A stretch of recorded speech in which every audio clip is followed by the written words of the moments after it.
उठो, जागो और तब तक मत रुको जब तक तुम्हें तुम्हारे लक्ष्य की प्राप्ति नहीं हो जाती। ये सिर्फ एक सेंटेंस नहीं था, ये एक कॉल था, एक चैलेंज था हर उस इंसान के लिए जो अपनी रियल स्ट्रेंथ को भूल चुका था।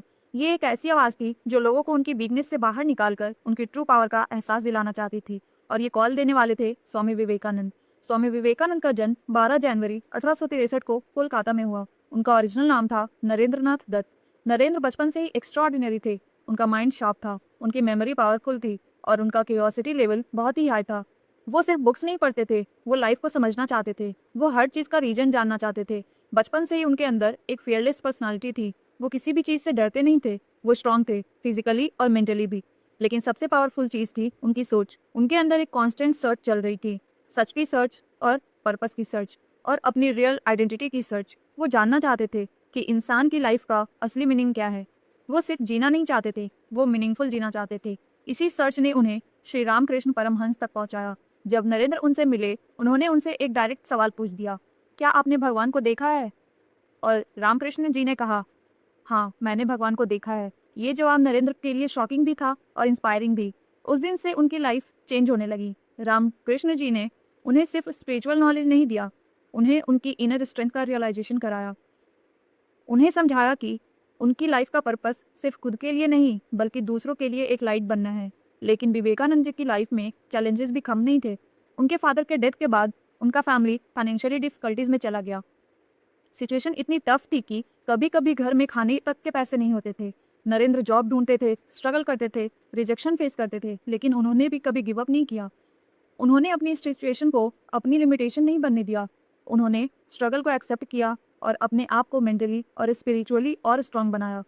टाइम के साथ नरेंद्र बन गए स्वामी विवेकानंद, एक ऐसा मॉन्क जिसका मिशन था लोगों को उनकी रियल स्ट्रेंथ का एहसास दिलाना। उन्होंने अपनी कंफर्ट लाइफ छोड़ दी और पूरे इंडिया में ट्रेवल करना स्टार्ट किया। उन्होंने लोगों की प्रॉब्लम्स देखी, उनकी वीकनेस देखी और उन्होंने डिसाइड किया कि वो यूथ को जगाएंगे। फिर आया वो हिस्टोरिक मोमेंट जिसने उन्हें ग्लोबल लेवल पर फेमस कर दिया। 1893 में शिकागो में world's parliament of religions organise हुआ। विवेकानंद वहां इंडिया को रिप्रेजेंट करने गए। स्टार्टिंग में उनके पास पैसे नहीं थे, सपोर्ट नहीं था और उन्हें बहुत डिफिकल्टीज फेस करनी पड़ी, लेकिन उन्होंने अपने बिलीफ को स्ट्रांग रखा।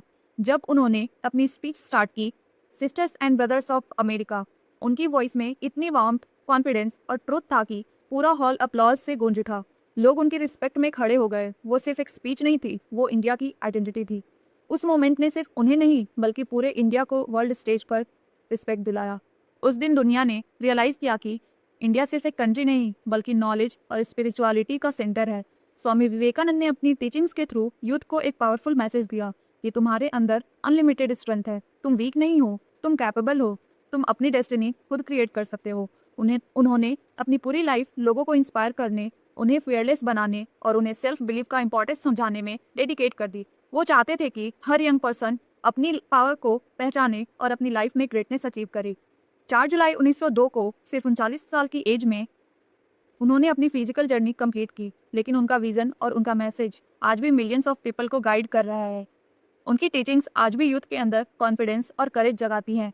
स्वामी विवेकानंद ने दुनिया को ये रियलाइज कराया कि रियल पावर बाहर नहीं, हमारे अंदर होती है। अगर इंसान खुद पर बिलीव कर ले तो वो इम्पॉसिबल को भी पॉसिबल बना सकता है। वो सिर्फ एक स्पिरिचुअल लीडर नहीं थे, वो एक सिंबल थे करेज का, कॉन्फिडेंस का और अवेकनिंग का। वो एक ऐसी इंस्पिरेशन थे जो कभी खत्म नहीं होगी।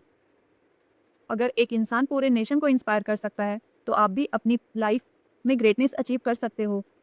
बस अपने अंदर की पावर को पहचानो, खुद पर बिलीव करो और अब कभी रुकना मत।